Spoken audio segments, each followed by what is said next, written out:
Another aspect of pre-planning your production deals with scene organization. One aspect of scene organization that we'll talk about now is working with layers. If you're familiar with a CAD program like AutoCAD, then you're probably familiar with the idea of using layers to organize your scene.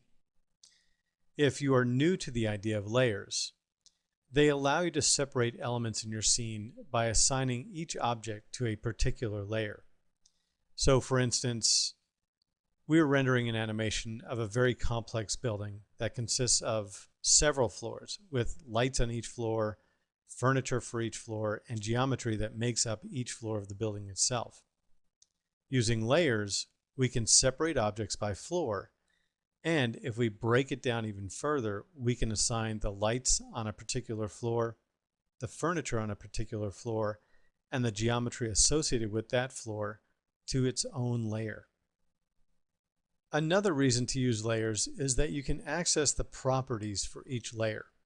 For instance, if I want to hide geometry that I don't want to render, I can set the layer for the geometry to be hidden.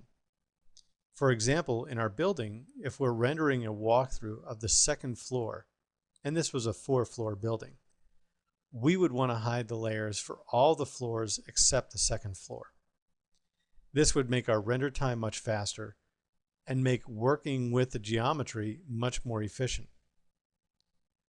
We also have access to each layer's render options, which allows us to specify how a particular layer can be rendered in the scene. This can be useful when you are rendering a scene for compositing to be able to specify which objects render and how they render. While layers are not the only means of organizing your 3ds Max scene, understanding how layers work can certainly make working with 3ds Max more efficient.